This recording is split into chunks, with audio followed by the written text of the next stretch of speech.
Hello అండి. Welcome back to my channel pure thoughts. So ఈరోజు మన స్టోరీ వచ్చేసి my dear rowdy rowdy Prema episode number 9. So late చేయకుండా స్టోరీలోకి వెళ్ళిపోదాం. వరల్డ్ మోస్ట్ విజిటింగ్ ప్లేసెస్లో ఒకటి అయిన లండన్లో కోవెంట్ గార్డెన్ ఏరియాలో ఆగింది కారు. వైషు దిగి తన లగేజ్ తీసుకొస్తుంటే సురేంద్ర, వైషు నువ్వెందుకురా మోస్తావు, సిద్ధు తీసుకొస్తారులే అని సిద్ధార్థ్ వైపు చూశాడు. సిద్ధు పళ్ళు కొరుకుతూ నాకేం పని అనుకుంటూ పిఏ షాన్కి ఫోన్ చేశాడు. ఎక్కడున్నావు? వస్తున్నా సార్ అంటూ కాల్ కట్ చేసి 2 నిమిషాల్లో సిద్ధార్థ ముందు నిలబడ్డాడు సదరు షాన్. ఆ లగేజ్ అంతా లోపల పెట్టించు అంటూ చెప్పేసి లోపలికి వెళ్ళిపోతుంటే సుచిత్ర సిద్ధు ఆగు అన్నది. వైషు నువ్వు కూడా అని చెప్పి లోపలికి వెళ్ళింది. సురేంద్ర హారతిస్తుంది అనుకుంటా అని తను లోపలికి వెళ్ళాడు. ఏంటి కావాలని కాలు తొక్కితే కనిపెట్టలేనేమో అనుకున్నావా? వైషు ఇక్కడ don't dare to touch me అంటూ కళ్ళెగరేసింది వైషు. ఏడ్చావు. ఇది నా దేశం, నా ఇల్లు. ఇవాల్టి నుంచి నువ్వు తినే తిండి దగ్గర నుంచి అన్నీ నావే. నీకు ఇవాల్టి నుంచి చుక్కలు చూపించకపోతే నా పేరు సిద్ధార్థ దేవ్ కాదు అంటాడు సిద్ధు. కాదు అని నువ్వే అంటున్నావు, పోరా కొయ్య అంటుంది వైషు. ఈలోపు సుచిత్ర హారతి తీసుకొని వచ్చి వాళ్ళిద్దరితో దగ్గరికి రండి అనగానే ఇద్దరు పక్క పక్కనే నిల్చున్నారు. సుచిత్ర హారతి ఇచ్చి బొట్టు పెట్టి ఇద్దరూ ఒకసారి కుడికాలు లోపలికి పెట్టి వెళ్ళండి అని చెప్పి బయటకు వెళ్ళింది. సిద్ధు ఆగవే అంటూ వైషుని తోసి లోపలికి వెళ్ళబోతుంటే హౌ డేర్ యూ, నన్నే తోస్తావా అంటూ సిద్ధుని చేత్తో ఒక్క పోటు పొడిచింది. ఇదంతా చూస్తున్న షాన్కి ఏదో సాంగ్ గుర్తొచ్చింది. అటాక్ అటాక్ మీదకే. ఇల్లంతా తిరుగుతూ చూస్తున్న వైషుతో సుచిత్ర చిన్నప్పుడు వచ్చావు, బట్ అప్పటికి ఇప్పటికీ చాలా చేంజ్ వచ్చింది అంటూ భుజం మీద చేయి వేసి రా అంటూ లోపలికి తీసుకెళ్ళింది. సిద్ధు షాన్ ఇంకో అరగంటలో వస్తాను, ఆఫీస్లో ఇన్ఫామ్ చేయకు, చూద్దాం నేను లేకపోతే మనోళ్ళు ఎలా బిహేవ్ చేస్తారో అనగానే షాన్ అది okay sir, but I have a doubt. ఈ మేడం వైష్ణవి మేడం, మరి విశిష్ట మేడం అంటూ క్వశ్చన్ మార్క్ మొహం వేశాడు. విశిష్టకి నన్ను చేసుకునే అదృష్టం లేదు, ఏం చేస్తాం అంటూ లోపలికి వెళ్ళాడు సిద్ధు. సురేంద్ర వచ్చి మొదలు పెట్టావా షాన్ నీ డౌట్స్, ఆఫీస్లో అందరికీ స్వీట్స్ పంచు అంటూ కూర్చుని రిలాక్స్ అయ్యాడు. షాన్ బుర్రగొక్కుంటూ సార్ అది ఆఫీస్లో సిద్ధు సార్ విశిష్ట మేడం ఫొటోస్ పెట్టారు, ఏం చేయాలి అని అడిగాడు. ఓ అలాగా, ఓ పని చెయ్యి, వెళ్ళగానే అన్నీ తీసేయని సురేంద్ర చెప్పగానే షాన్ సరే సార్ అంటూ బయటకు వెళ్ళాడు. సుచిత్ర వైషుని సిద్ధు రూమ్లోకి తీసుకెళ్ళింది. అక్కడ డీడీ పాప నిలువెత్తు ఫోటో, లంగా ఓనిలో నవ్వుతూ. వైషుకి భలే సంతోషం అనిపించి ఫాస్ట్గా వెళ్ళి ఫోటోకి ముద్దు పెట్టగానే సుచిత్ర ఫోటో తడుముతూ పిచ్చి తల్లి ఎలా ఉందో, ఆ రాక్షసుడు ఏం కష్టాలు పెడుతున్నాడో ఏంటో అనుకుంటుంది. వైషు ఇంకెన్ని రోజుల్లే, నేను వెళ్తా, ఆ వీరా నుంచి అక్కని తీసుకొచ్చేస్తా అనగానే సిద్ధు వచ్చి కోపంగా మామ్ ఈ రాక్షస్ని నా రూమ్లోకి ఎందుకు తీసుకొచ్చావని వైషు వైపు కోపంగా చూసి విశిష్ట ఫోటో చూసి సుచిత్ర చేతికిచ్చి నేను ఆఫీస్కి వెళ్ళాలి, బ్రేక్ఫాస్ట్ రెడీ చెయ్యి అంటూ బాత్రూంలోకి వెళ్ళాడు. సుచిత్ర వైషు వాడు కోపంలో ఉన్నాడు, నీకు దగ్గర అవ్వడానికి నేను అర్థం చేసుకోవడానికి టైం పడుతుంది, అందాక నువ్వు నా రూమ్లో ఉందు కానీ రా అన్నది బాధగా. అయ్యో అత్త, బావ సంగతి నాకు వదిలే, నేను చూసుకుంటా, నువ్వు వెళ్ళు, నేను వస్తా అన్నది. సుచిత్ర వెళ్ళగానే వైషు నేను నీ రూమ్లోకి రావడానికి కూడా పనికిరానా, చెప్తా నీ సంగతి అంటూ బాత్రూమ్ బయట నుంచి లాక్ చేసి సైలెంట్గా వెళ్ళిపోయింది. సిద్ధు బావ ఎంతసేపు ట్రై చేసినా డోర్ రాలేదు, దబదబా బాదాడు. వైషు పాప తన బెడ్రూమ్ డోర్ కూడా వేసిందాయి.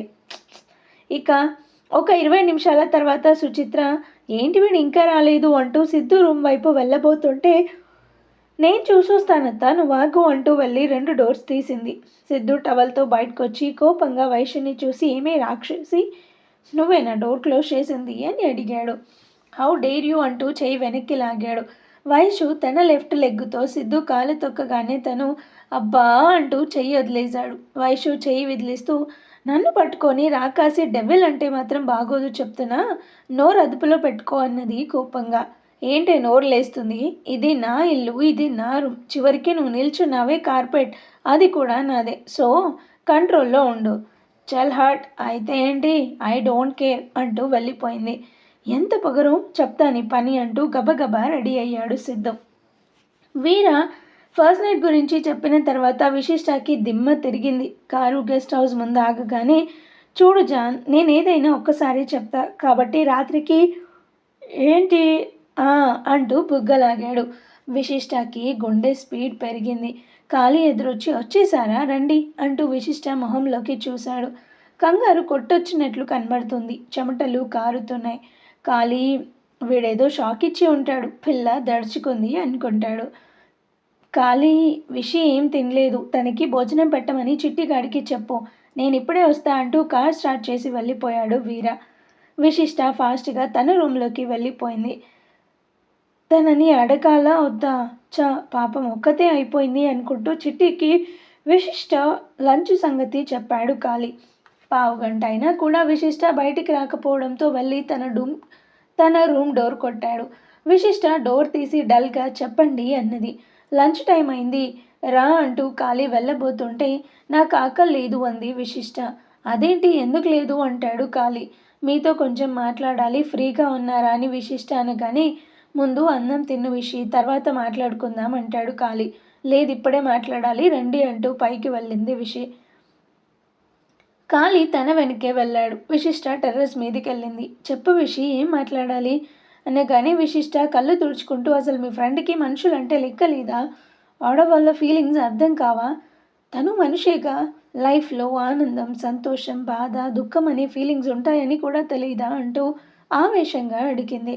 ఖాళీ విషి, నీకు ఇంతకు ముందు చెప్పాను, నువ్వు నాకు సుమాతో సమానం. నన్ను నీ అన్నగా అనుకుంటావని తెలుసు, అందుకే అడుగుతున్నా. నిన్నేమైనా ఇబ్బంది పెట్టాడా అని అడిగాడు నెమ్మదిగా. ఇబ్బంది పెట్టాడా? ఎంత కూల్గా అడుగుతున్నారన్నా. ఇబ్బంది అనేది చాలా చిన్న పదం. నేను అడిగిన దానికి సమాధానం చెప్పండి అనగానే ఖాళీ, సరే నీకు వాడి గురించి పూర్తిగా చెప్తాను. వాళ్ళమ్మ వీరకి 5 సంవత్సరాల వయసప్పుడు చచ్చిపోయింది. బాగా పూర్ ఫ్యామిలీ. ఆ తర్వాత వాళ్ళ నాన్న తాగుడికి అలవాటు పడడం, ఇంట్లో వాళ్ళు రెండో పెళ్లి చేయడం, ఆ వచ్చిన ఆవిడ వీడిని సరిగ్గా చూడకపోవడం జరిగాయి. అయితే ఆవిడకి ఒక అమ్మాయి పుట్టింది. వీడికి 8 సంవత్సరాలు ఉంటాయేమో. ఆవిడ ఏదో పని మీద బయటికి వెళ్తూ ఆ పిల్లని చూస్తుండమని చెప్పింది. వీడు ఆడుకుంటూ సరిగ్గా చూడలేదు. అంతే. ఆ పిల్ల వేడి గిన్నె ఏదో పట్టుకొని చెయ్యి కాల్చుకుంది. అంతే. ఆవిడ రావడం, వీడి వాయ తీయడం. వాళ్ళ నాన్న ఏమీ అనకపోవడంతో ఏడ్చి ఏడ్చి రాటు తేలాడు. కోపం, చిరాకు, విసుగు తప్ప నవ్వడం మర్చిపోయాడు. 12 సంవత్సరాల వయసులో ఇంట్లో నుంచి వచ్చేసి చిన్న చిన్న దొంగతనాలు చేస్తూ ఇదిగో ఇలా 5 వరకు ఎదిగాడు అంటూ ఆపాడు ఖాళీ. విశిష్ట, మరి వాళ్ళ నాన్న ఎప్పుడూ తనని తీసుకెళ్లే ప్రయత్నం చేయలేదా? చెయ్యలేదు. అదే నాకు ఆశ్చర్యం. అస్సలు పట్టించుకోడు. తనని మాత్రమేనా, కూతుర్ని కూడా పట్టించుకోడా? అదే చెప్తున్నా. ఆ అమ్మాయిని బాగా చూసుకుంటాడు. మెచ్యూర్ ఫంక్షన్ కూడా బాగా చేశాడు. అది అక్కడి నుంచి వీర ఇంకా మారిపోయాడు. ఎవరిని కలుపుకోడు, ఎవరికి భయపడడు, ఎవరిని ఇష్టపడడు. నాకు తెలిసి వాడు ప్రపంచంలో ఇష్టపడింది నిన్ను మాత్రమే అనగానే విశిష్ట ఆలోచనల్లో పడింది. చూడు విశిష్ట, నీకు జరిగింది అన్యాయమే కాదనను. నువ్వెంతో చదువుకున్నావు, మంచి ఫ్యామిలీ మీది, అన్నిటికీ మించి నువ్వు చాలా మంచిదానివి. ముక్కు మొహం తెలియని నాకే ఆ రోజు ఎంతో చేశావు. ఇవన్నీ వాడిలో లేవు కాదనను. కానీ అంటూ ఆగిపోయాడు. కానీ అంటూ కళ్ళెగరేసింది విశిష్ట. నువ్వెందుకు వాడితో వచ్చావో తెలీదు, కానీ వాడిని విడిచి మాత్రం వెళ్ళకు. ఎందుకంటే వాడికి నువ్వంటే ప్రేమ, పిచ్చి. నాకు వాడంటే ప్రాణం. కానీ పిచ్చికి ప్రేమకి తేడా ఉంది అంటుంది విశిష్ట. మరి నువ్వు తనతో ఉండిపోతావుగా అని ఖాళీ అనగానే, చెప్పలేను అంటుంది విశిష్ట. అంటే వెళ్ళిపోతావా అని అడుగుతాడు ఖాళీ. ఆ మాట నేను అనలేదే అంటుంది విశిష్ట. మరేంటి నీ ప్రాబ్లం అని ఖాళీ అనగానే, అరే నీ ఫ్రెండే నా ప్రాబ్లం, అర్థమవుతుందా అంటాడు విశిష్ట. ఖాళీకి ఏం మాట్లాడాలో అర్థం కాలేదు. తనకి అమ్మాయిల వీక్నెస్ కూడా ఉందా అని అడుగుతుంది విశిష్ట. చీచి, చెప్పాగా, నువ్వు మాత్రమే వాడికి నచ్చావు. నేను వాళ్ళ ఫ్యామిలీని కలవాలి అంటుంది విశిష్ట. అది మాత్రం కుదరదు, వాడికి ఇష్టం ఉండదు అని చెప్తాడు ఖాళీ. చెప్తే కదా తెలిసేది, చెప్పకుండా కలిస్తే అని విశిష్ట అనగానే, నేను వాడికి తెలియకుండా ఏమీ చెయ్యను అంటాడు ఖాళీ. అవునా, సరే చూద్దాం అంటూ వెళ్ళిపోయింది విశిష్ట. ఖాళీ చతికిలబడి, ఏంటో వాడేమో తను చెప్పిందే చెయ్యాలంటాడు. ఈ పిల్లేమో కాసేపు భయపడుతుంది, కాసేపు ధైర్యంగా ఉంటుంది. ఇన్నాళ్ళు వీర మాత్రమే అప్పుడప్పుడు అర్థం కాడు అనుకున్నా. విశిష్టాన్ని అర్థం చేసుకోవడం కూడా కష్టమే. అనుకుంటాడు కాళీ మనసులో. Dinner time. Vim uncle home. ఎప్పుడూ సందడిగా ఉండే ఇల్లు బోసిపోయి డల్గా అయిపోయింది. గౌతమి దిగులుగా వడ్డిస్తుంటే విక్రమ్ తనని బామ్మని తాతయ్యని గమనిస్తాడు. ముగ్గురు ముభావంగా ఉన్నారు. ఇప్పుడు ఏమైందని అందరూ అలా ఉన్నారు, కాస్త చెప్తారా అని అడిగాడు పెద్దగా. తాతయ్య ఏమీ అవ్వలేదు, నువ్వు తిను అనగానే విక్రమ్ అదే చేస్తున్నా కానీ విశిష్ట వైష్ణవి గురించేగా మీ ఆలోచన అని అడుగుతాడు విక్రమ్. వైష్ణవి గురించి అయితే ఆలోచించాల్సిన అవసరమే లేదు. సుచి సురేంద్ర తనని నాకంటే బాగా చూసుకుంటారు.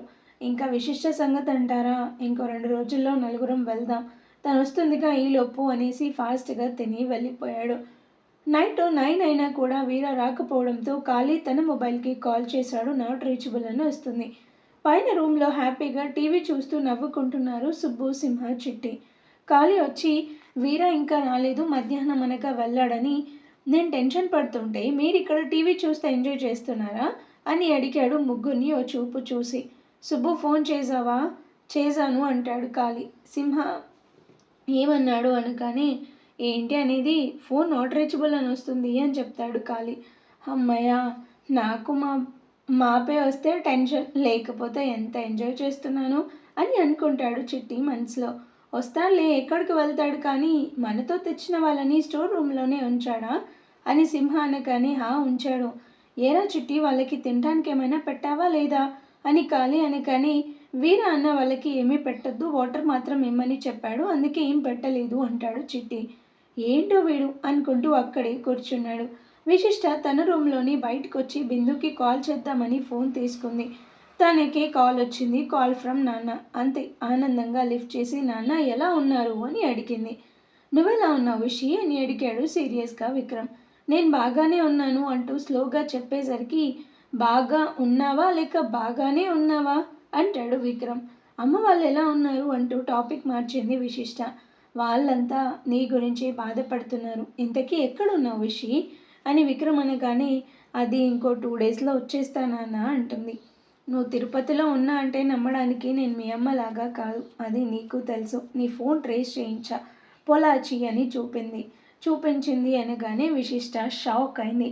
చూడు విషి, నేను స్ట్రిక్ట్ ఫాదర్ని, అంత మాత్రాన నా కూతుర్ని ఎవడో రౌడీ వచ్చి పెళ్లి చేసుకుంటే వదిలేసేంత వరస్ట్ ఫాదర్ని కాదు. గాట్ ఇట్, ఇంకో 2 డేస్లో కలుద్దామంటూ ఫోన్ కట్ చేశాడు. అంతమందిలో నా పరువు తీసావు వీరా, నా కూతుర్ని పెళ్లి చేసుకున్నావు. నా మేనల్లుణ్ణి చేసుకొని మహారాణిలా ఉండాల్సిన నా కూతుర్ని నీతో ఎక్కడికి పడితే అక్కడికి తీసుకెళ్తే ఊరుకుంటానా అంటూ సీరియస్గా ఆలోచనల్లో పడ్డాడు విము అంకుల్. విషి కాలింగ్ అని చూడగానే బిందు యాహూ అంటూ అరుచుకుంటూ ఫోన్ లిఫ్ట్ చేసింది. ఎలా ఉన్నావు విషి అని అడిగింది కంగారుగా. సమ్మర్లో ఎడారిలో మధ్యాహ్నం టైంలో వేడి వేడి టీ తాగినట్లు ఉంది అంటుంది విశిష్ట. అదేం కంపారిజనే అని బిందు అనగానే ఏం చెప్పమంటావు, కాసేపట్లో ఫస్ట్ నైట్ ప్లాన్ చేశాడు అనగానే బిందు వాట్ ఫస్ట్ నైటా, నువ్వు ఒప్పుకున్నావా అని అడిగింది ఆత్రంగా. ఎలా కనిపిస్తున్నానే నీ కంటికి అని విశిష్ట అనగానే బీవీ నెంబర్ 1 లాగా అంటుంది. డాన్ బాబు తాళి కట్టాడని తన వెంట వెళ్ళావు, పోనీ వెళ్ళిన దాన్ని ఏం చేశావు, పొలాచి అనగానే హనీమూన్కి వెళ్ళినట్టు ఎగరేసుకుంటూ వెళ్ళావు, అందుకే ఇప్పుడు ఇది కూడా ఒప్పుకుంటావేమో అని అనగానే విశిష్ట షటప్ బిందు అని అరిచింది. కోపమే పర్లేదే, మా లేడీ కూన కేకలు నేర్చుకుంది అంటుంది బిందు. అబ్బా ఇంకాపుతావా అని విశిష్ట అనగానే సరే చెప్పు, డాన్ బాబు ఫ్యామిలీ బ్యాక్గ్రౌండ్ ఏంటి అడిగావా అనగానే హా అంటూ కాళీ చెప్పిందంతా చెప్పగానే క్షణక్షణం మూవీలో శ్రీదేవిలాగా ఈ సినిమా నేను చూశాను అన్నది. సినిమానా అని విశిష్ట అనగానే సినిమానే, ఎన్ని సినిమాల్లో చూడలేదు సవితి తల్లి కష్టాలు, ఆ కాళీ యాజ్ ఇట్ ఈజ్గా నీకు చూపించాడు, నువ్వు జాలిపడి ఆ వీరకి దగ్గర అవుతావని అనగానే విశిష్ట కాళీ అన్న అలాంటి వాడు కాదు అంటుంది. ఏంటేంటి కాళీ అన్న, ఇదెప్పటి నుంచే అని బిందు అనగానే అదలా ఉంచు, నాన్నకి నేను ఇక్కడ ఉన్నానని తెలిసింది అంటుంది విశిష్ట. వామ్మో ఏంటి షాకులు. ఈలోపు కార్ ఆగి వీర రావడం చూసి విశిష్ట నేను మళ్ళీ చేస్తాను అంటూ కాల్ కట్ చేసింది. వీర విశిష్ట దగ్గరకు వచ్చి ఇంకా రెడీ అవ్వలేదా జాన్, చెప్పాగా ఇవాళ అంటూ ఆగాడు. మీతో మాట్లాడాలి అంటూ బయట ఉన్న గార్డెన్లోకి వెళ్ళింది విశిష్ట. వీర తన వెనక్కి వచ్చి ఏంటి తొందరగా చెప్పు అన్నాడు. సేమ్ అదే ఏది అదే ఫేస్ మాడిపోయిన పెనం మొహం వేసుకొని. విశిష్ట వీర వైపు చూసి ఇక్కడ కాదు, రేపు మార్నింగ్ మీ ఫ్రెండ్స్ అందరినీ బయటికి పంపించండి, నేను మాట్లాడిన తర్వాత అప్పుడు చెప్పండి మీకు ఫస్ట్ కావాలో వద్దో అంటూ ఫాస్ట్గా వెళ్ళిపోయింది విశిష్ట. డాన్ బాబు కోపంగా పైకి వెళ్ళేసరికి నలుగురు ఏదో సినిమా చూస్తూ పడి పడి నవ్వుతుంటే కోపంతో టీవీ తీసి కింద పడేశాడు. అంతే, ద డేల్ మనీ సౌండ్. చిట్టి గాడికి అయితే గుండె ఆగినంత పనైంది. ముక్కలైన టీవీని చూసి చిట్టి భయంగా జారుకున్నాడు. ఆ సౌండ్కి విశిష్ట గబగబా పైకొస్తుంటే చిట్టి ఎదురొచ్చి ఎక్కడికి మేడం అని అడిగాడు కంగారుగా. ఆ సౌండ్ ఏంటి అని అడిగింది విశిష్ట. అది మేడం పైకి వెళ్ళకండి సార్, మాడిపోయిన మొహం ఫుల్ కోపంలో ఉన్నాడు అని చెప్తాడు చిట్టి. ఎవరో ఫుల్ కోపం తెప్పించినట్లు ఉన్నారు, టీవీ బలి అంటూ వెళ్ళిపోయాడు. విశిష్ట పైకి వెళ్ళగానే సుబ్బో సింహ తనని చూసి వెళ్ళిపోయారు. కాళీ విశిష్టాన్ని కిందికి వెళ్ళమని చెప్పు అన్నాడు వీర విసుక్కుంటూ. కాళీ అన్న, ఆయన టీవీ ఎందుకు పగలగొట్టారో చెప్తావా అని విశిష్ట అనగానే, కాళీ నేను రెంట్ పే చేస్తున్నా ఈ గెస్ట్ హౌస్కి, నా ఇష్టమని చెప్పు అంటాడు వీర. కాళీ ఇద్దరు వైపు చూసి దండం పెట్టి వెళ్ళిపోయాడు. సరే ఇప్పుడు చెప్పండి ఎందుకంత కోపం అని విశిష్ట అనగానే, నీకు తెలియదా అంటాడు వీర. తెలీదు అందుకే అడుగుతున్నా అంటుంది విశిష్ట. వీర తన వైపే చూస్తూ డోర్ క్లోజ్ చేసి తనని హక్ చేసుకున్నాడు. విశిష్ట ఎంత విదిలించినా వదలకుండా అంత గట్టిగా హత్తుకున్నాడు. ఏంటిది వదలండి అంటూ తోస్తుంటే తనని గోడకి లాక్ చేసి తన కళ్ళలోకి చూస్తూ, ఐ లవ్ యూ జాన్, నువ్వు నా పక్కన ఉంటే నాకేమైపోతుందో అర్థం కావడం లేదు అంటూ బుగ్గ మీద ముద్దు పెట్టాడు. నీకేమైనా పిచ్చా, ఏం చేస్తున్నావో అర్థం కావడం లేదా, నేను మనిషిని ఆడపిల్లని, ఆ టీవీని కాదు అంటూ ఏడుస్తూ తనని తోసింది బలంగా. ఇప్పుడు నీకు ఎంత కోపం వచ్చిందో, నువ్వు నన్ను దూరం పెడుతుంటే నాకు అలాగే కోపం వస్తుంది అని వీర చెప్పగానే విశిష్ట వెళ్ళి డోర్ తీయబోతుంటే వీర అడ్డం నిల్చొని, నేను మనిషిని మాట్లాడుతున్నాగా అన్నాడు. విశిష్ట బుగ్గ తుడుచుకుంటూ వీర వైపు భయంగా చూసింది. ఎందుకు విషి నన్ను చూసి ఒక్కోసారి భయపడతావు, ఒక్కోసారి ధైర్యంగా మాట్లాడతావు అని వీర అనగానే, అయినా నేనేమి కొత్తవాణ్ణి కాదే, అంటే పరాయివాడు కాదు అని చెప్పడం వీర ఉద్దేశం. నీకు తాళి కట్ట ముద్దు పెట్టగానే ఇంత భయపడుతున్నావు, వాళ్ళందరినీ రేపు బయటికి పంపమని ఎలా చెప్పావు, అప్పుడు నేను నిన్ను ఏదైనా చేస్తే అంటూ అడిగాడు. విశిష్టకి అప్పుడు బామ్మ చెప్పిన మాటలు గుర్తుకొచ్చాయి. ముందు అతన్ని చూసి భయపడడం మానే, నువ్వు భయపడితే అతను ఇంకా రెచ్చిపోతాడు, అదే ఎదురు తిరిగి మాట్లాడు కొంచెం తగ్గుతాడు అని చెప్పిన మాటలు. విశిష్ట, బామ్మ ఎదురు తిరుగు అని చెప్పి నా కొంప ముంచావు కదా, అలా చెప్పినా డాన్ కొంచెం కూడా తగ్గటం లేదు సరికాదా, ఏదేదో చేస్తున్నాడు అని అనుకుంటుంది విశిష్ట మనసులో. ఏంటి ఆలోచిస్తున్నావా, ఇప్పుడు చెప్పు, ఏదో మాట్లాడాలి అన్నావు అంటూ బెడ్ మీద కూర్చొని విశిష్టాన్ని కూడా లాగాడు. విశిష్ట దడేళ్ళన పడింది. విశిష్ట లేచి కూర్చుంది. కాళ్ళు చేతులు చల్లపడ్డాయి. అది తలుపు తీయండి అన్నది నెమ్మదిగా. నువ్వేదో చెప్తా అన్నావు, చెప్పు ముందు, తలుపు సంగతి తర్వాత చూద్దామని వీర అనగానే, ఇదంతా కాదు, ఇలా భయపడితే లాభం లేదు కానీ పైకి లేచి కొంచెం దూరంలో ఉన్న చైర్లో కూర్చుంది. నన్నే ఎందుకు ప్రేమించారు అని అడిగింది కొంచెం వాయిస్ పెంచి. అదేం ప్రశ్న, నచ్చావు ప్రేమించా అంటాడు వీర. అదే ఎందుకు నచ్చాను అని అడుగుతుంది విశిష్ట. నీకేమైనా పిచ్చా, ఎందుకంటే ఏం చెప్పాలి అన్నాడు మాడిపోయిన పెనం మొహం వేసుకొని. సరే ఇప్పుడేంటి, నేను చూడడానికి అందంగా ఉంటాను అందుకే లవ్ చేశారా అని విశిష్ట అనగానే, అలాగే అనుకో అంటాడు వీర. మీరంటే ఇష్టం లేదని పెళ్ళికి ముందే చెప్పా, అలాంటప్పుడు నాకు ఇష్టం లేకుండా పెళ్ళెందుకు చేసుకున్నారు అని అడుగుతుంది విశిష్ట. నాకు ఇష్టం కాబట్టి అంటాడు వీర. నా ఇష్టంతో పని లేదా అని విశిష్ట అనగానే వీర లేదు అంటాడు. నాకు ఒక మనసుంది, దానికి కొన్ని ఇష్టాలు కోరికలు ఉంటాయి అనగానే వీర, నీకు ఇదివరకే ఓసారి చెప్పా జాన్, నేను నీ అంత చదువుకోలేదు, నాకు అలాంటివి తెలియదు అని. Same expression, no change. చదువుకి మనుషుల్ని అర్థం చేసుకోవడానికి సంబంధమే లేదు అంటుంది విశిష్ట. కాళీ అన్నా కూడా ఏం చదువుకోలేదు, మనుషుల్ని అర్థం చేసుకోవాలంటే కావాల్సింది చదువు కాదు సంస్కారం అంటే అంటాడు వీర. సరే ఇప్పుడేంటి, నేను వచ్చాను కాబట్టి లవ్ చేసి నాకు వేరే వాళ్ళతో పెళ్లి జరుగుతుంది కాబట్టి తాళి కట్ట అంటారు అంతేనా అనగానే వీర, నువ్వేదైనా అనుకో, నాకైతే నువ్వంటే పిచ్చి అంటాడు వీర.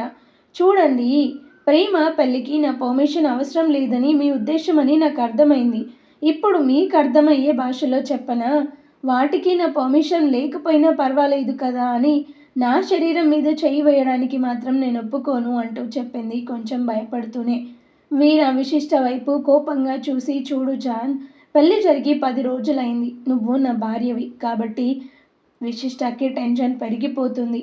ఏమంటే ఏం చెప్తాడో అని భయపడుతూనే. సరే, మీ మాటకే వస్తా. మీరు నేను చెప్పినట్లు మారండి. అప్పుడు మీరేది చెప్తే అది జరుగుతుంది అంటూ వీర వైపు చూసి, డాన్ బాబు, ఎవరైనా నేను చెప్పినట్లు చెయ్యాలి, అంతేకాని నేనైతే చెయ్య అన్నాడు విసుక్కుంటూ. ఎలా చెప్పాలి ఆయన గారికి అనుకుంటుంది విశిష్ట. చెప్పడం అయితే ఇంకా వెళ్ళి భోజనం తీసుకురా అంటాడు వీర. ఇంకా అవ్వలేదు అంటుంది విశిష్ట. చూడు జాన్, నువ్వు కాబట్టి నా ఎదురుగా కూర్చొని ఏది వాగినా ఊరుకున్నా. ఇంకెవరైనా అయితే ఈ పాటికి శంకరగిరి మాన్యాలు పట్టించేవాణ్ణిలే ఇంకా. లే ఇంకా అంటూ డోర్ తీశాడు. విశిష్ట వీర వైపే కోపంగా చూస్తూ వెళ్ళిపోయింది. మెట్లు దిగుతూ, అమ్మో, అనుకున్నంత ఈజీ కాదు. నేను చెప్పినట్లు వినేట్లు లేడు. ఇలా అయితే ఎలా అనుకుంటూ కిచెన్లోకి వెళ్ళి కంచం తీసుకొని డైనింగ్ టేబుల్ దగ్గరికి వెళ్ళి చూసింది. ఒక గిన్నెలో చోటా షెఫ్ చెట్టి చేసిన మటన్ అనబడే కర్రీ, ఇంకో గిన్నెలో రైస్ చల్లగా ఉన్నాయి. చిట్టి వచ్చి, ఏంటి మేడం, ఆకలి వేస్తుందా, వడ్డించనా అని అడిగాడు. అదేంటి చిట్టి, మధ్యాహ్నం వండిన ఐటమ్స్ ఉన్నాయి, ఇప్పుడేం వండలేదా అని అడిగింది ఆశ్చర్యంగా. వాళ్ళ మొహాలకి ఇదే ఎక్కువ అని మనసులో అనుకుంటూ, లేదు మేడం, ఇంట్లో అయినా అంతే, మార్నింగ్ వండిందే తింటారు అనగానే విశిష్ట, కానీ ఇక నుంచి అలా కాదు, ఈ 2 తీసి మటన్ మొత్తం వండేసావా అంటూ ఫ్రిడ్జ్ ఓపెన్ చేసింది. అందులో మూలకి చిట్టిగాడు తన కోసం మటన్ ఫ్రైకి అని దాచుకున్న పీసెస్ కనబడ్డాయి. బిడ్డ వాటిని మ్యారినేట్ చేసి మరీ పెట్టాడు. హో, ఉంచావా, గుడ్ గుడ్ అంటూ బయటికి తీసింది. చిట్టిగాడు కళ్ళు ఇంతలా పెట్టుకొని చూస్తున్నాడు. సరే దా, ఇవన్నీ కట్ చెయ్యి అంటూ ఇచ్చింది. ఇవెందుకు మేడం అని అడిగాడు చిట్టి. సాంబార్కి అంటూ ఫాస్ట్గా అరగంటలో అన్నీ రెడీ చేసి వెళ్ళి వాళ్ళందరినీ భోజనానికి రమ్మను అన్నది. అప్పటికే సుబ్బు మటన్ ఫ్రై స్మెల్కి నోట్లో నీళ్ళూరి, చెల్లాయి ఏంటి స్పెషల్స్ అని అడిగాడు. మటన్ ఫ్రై భయ్యా అని చెప్పింది విశిష్ట. చిట్టి, సుబ్బు అన్న కొంచెం వీర అన్నని పిలుచుకొస్తావా, నీకు ఎక్స్ట్రా వేస్తా అన్నాడు చిట్టి. భయం అని చెప్పొచ్చుగా అంటూ సింహ వెళ్ళి వీరనంట పిలువు అని చెప్తాడు సుబ్బు కూడా. చెల్లై మంచిగా ఉండింది, ఓ పట్టు పడదామనగానే సింహ భయం అని చెప్పొచ్చుగా అంటూ నెత్తి మీద ఒక్కటిచ్చాడు. కాళీ, విషు చేసావా వంట, అందుకేనా వంట గుమగుమలాడుతుంది అని కాళీ అనగానే, అవును, నువ్వు నాన్ వెజ్ తినవని, వెజ్ మాత్రమే తింటావని మీ తాతయ్య చెప్పారు అని అడిగాడు ఆశ్చర్యంగా. మా తాత చెప్పారా, ఎప్పుడు అని అడిగింది ఇంకా ఆశ్చర్యంగా.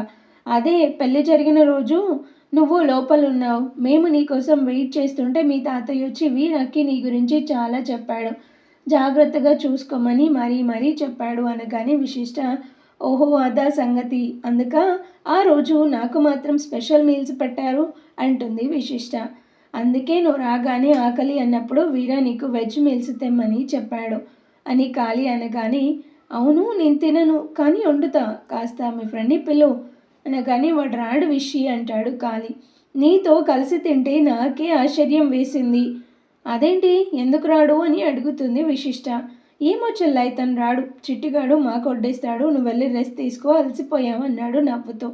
ఇంత మాత్రానికి అంటూ తన రూమ్లోకి వెళ్ళింది విశిష్ట. వీర తనకి భోజనం తెమ్మన్న విషయం గుర్తొచ్చింది. తీసుకెళ్తే ఏమంటాడో అంటూ బుగ్గ రుద్దుకుంది కోపంగా. అని నిట్టూరుస్తూ అటు ఇటు తిరుగుతూ ఆలోచిస్తూ ఉంది. ఏదైతే అదైంది అనుకుంటూ చిట్టిని పిలిచి భోజనం తెమ్మని చెప్పింది. చిట్టి తీసుకురాగానే పైకి వెళ్ళింది. నెమ్మదిగా డోర్ తీసింది. సార్ స్నానం చేసి డియో స్ప్రే చేసుకుంటున్నాడు. విశిష్ట డోర్ మీద చిన్నగా నాక్ చేసింది. వీర వెనక్కి తిరిగి, ఇంతసేపా తీసుకురావడానికి అన్నాడు తల దువ్వుకుంటూ. అది మరి వంట చేసి తీసుకొచ్చేసరికి టైం పట్టింది అంటూ అక్కడున్న టేబుల్ మీద పెట్టేసి వెళ్ళిపోతుంటే, చిట్టిగాడు ఏం చేస్తున్నాడు, తనే వంట చేసేసరికి లేట్ అయింది అంటుంది విశిష్ట. వీర ఏం మాట్లాడకుండా ప్లేట్ తీసుకొని తింటుంటే విశిష్ట బయటికి వెళ్ళి డోర్ కొంచెం దగ్గరికి లాగి చూసింది. ఎటువంటి ఫీలింగ్స్ లేకుండా కామ్గా తింటున్నాడు. ఎక్కిళ్ళు వచ్చేసరికి బాటిల్ కోసం చుట్టూ చూశాడు. విశిష్టకి వాటర్ సంగతి గుర్తొచ్చి కిందికి వెళ్ళి బాటిల్ తీసుకొని వచ్చి ఇచ్చింది.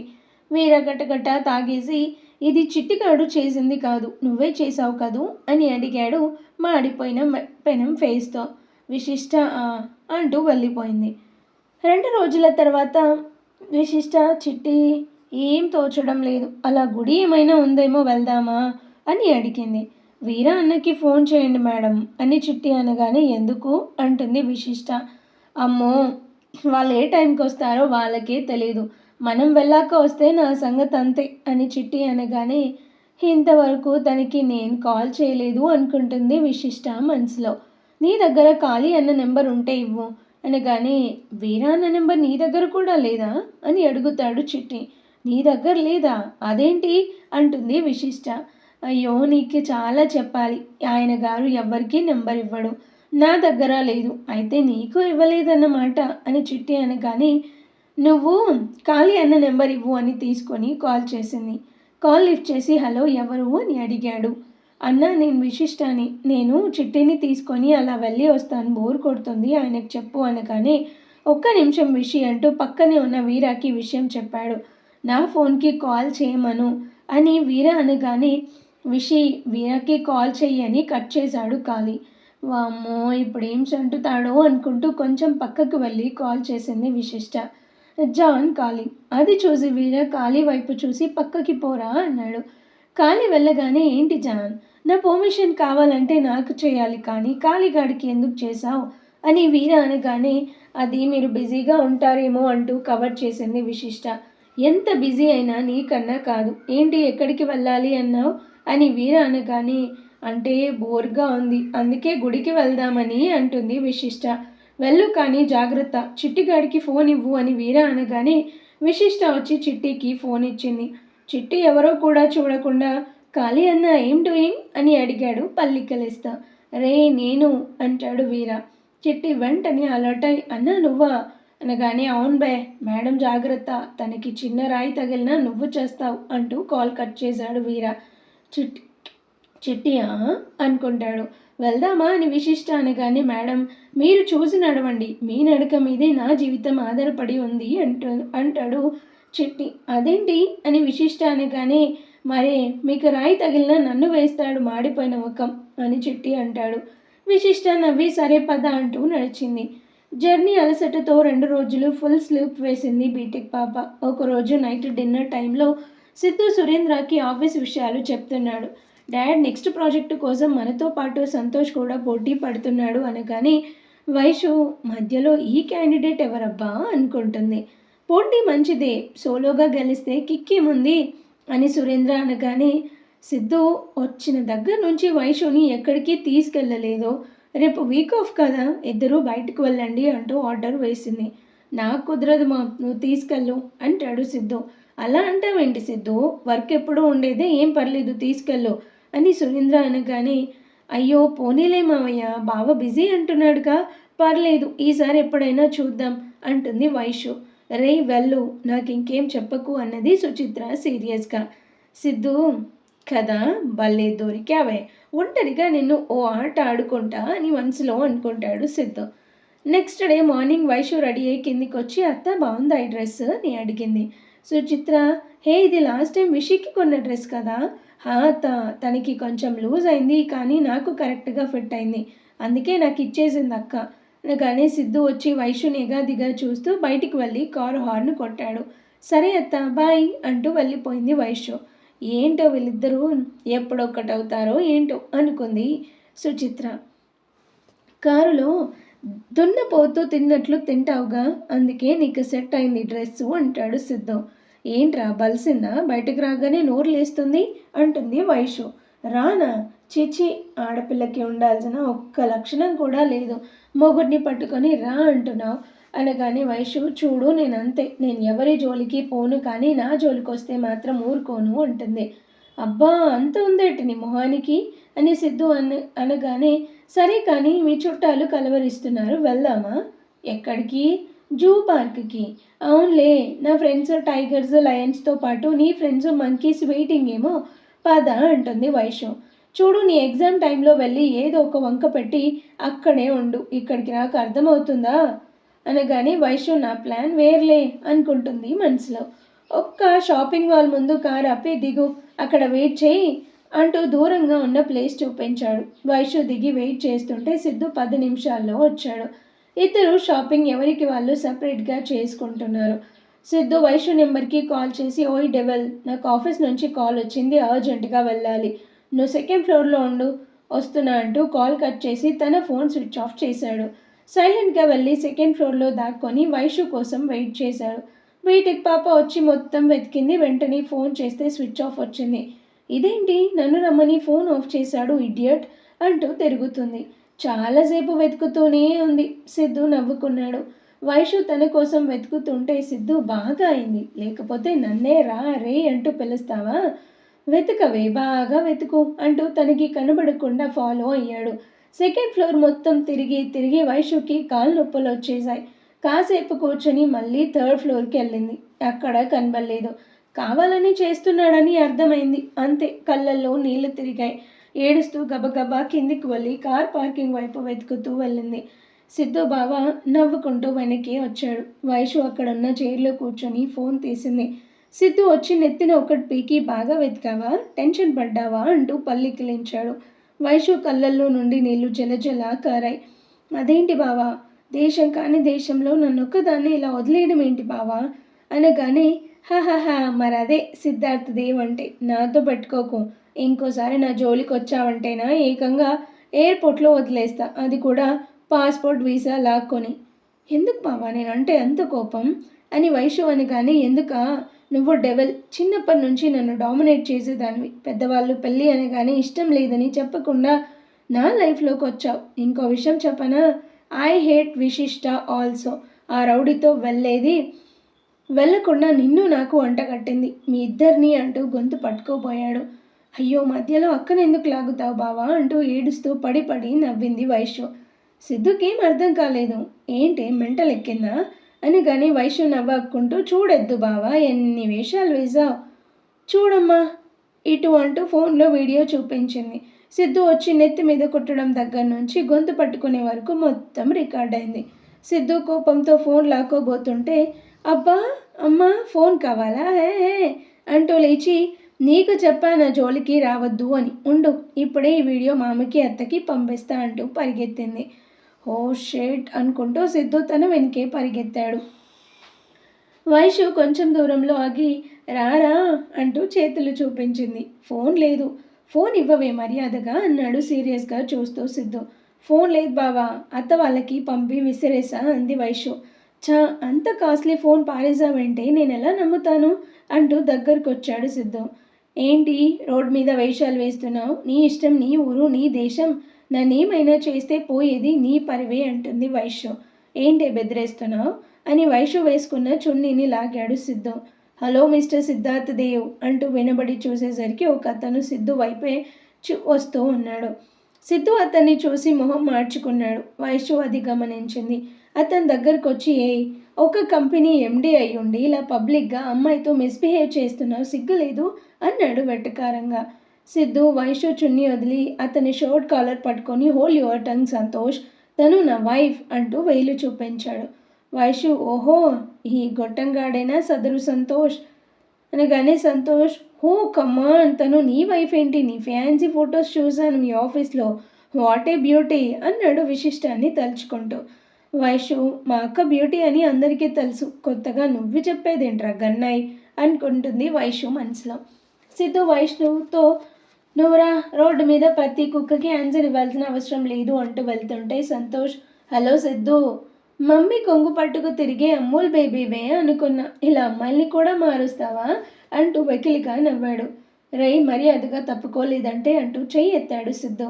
అమ్మో, భయం వేస్తుంది, కొడతావా, అవును ఈ అమ్మాయి నీ వైఫ్ సరే, మరి ఆ బ్యూటీ ఏది, నీవు వద్దనుకుంటే నాకు చెప్పాల్సింది, నేను తగులుకునేవాడిని, కానీ వీడికి వీరా చేతిలో మూడింది అని నాకు అర్థమైంది.